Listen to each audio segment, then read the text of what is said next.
শবনম বুবলির অভিনীত cinema pressure cooker ইতিমধ্যেই টলিউড ইন্ডাস্ট্রিতে হাইপ সৃষ্টি করেছে, যেখানে চিত্রনায়িকা শবনম বুবলি চারজন নায়িকাকে নিয়ে অভিনয় করেছেন এবং চারজন নায়িকাই গ্রাম থেকে ঢাকা শহরে এসেছেন এবং জীবিকা নির্বাহের তাকদিরে তাদেরকে কী কী পরিস্থিতির সম্মুখীন হতে হয়েছে সেই বিষয়গুলো তুলে ধরা হয়েছে এবং ধারণা করা হয়েছে এই সিনেমার গল্পটি ইতিবাচক গল্প হিসাবে অনেকেই ধারণা করছেন।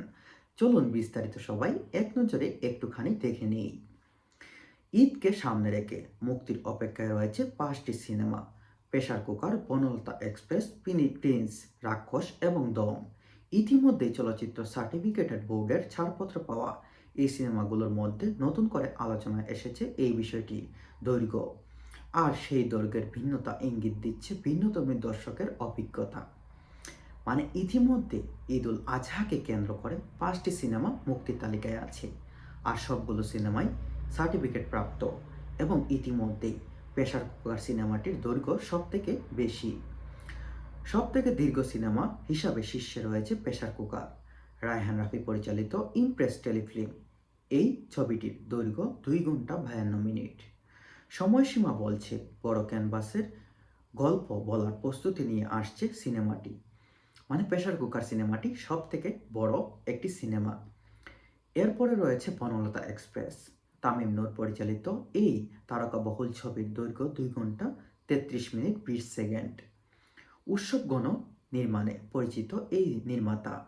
ছবিটি নিয়েও দর্শকদের কৌতূহল তুঙ্গে। তৃতীয় অবস্থানে আছে মেগাস্টার শাকিব খানের অভিনীত সিনেমা প্রিন্স।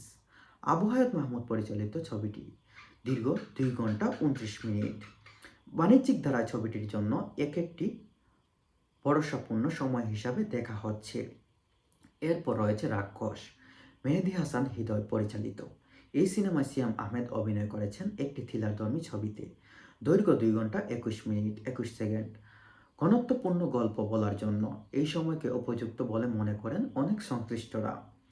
5টি ছবির মধ্যে সবথেকে কম দৈর্ঘ্য সিনেমার দম।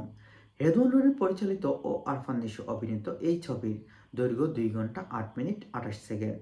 তুলনামূলকভাবে ছোট্ট হলেও ট্রেইলার দেখে দেখা গেছে গতি ও নির্মাণ শৈলীতে আলাদা মাত্রা।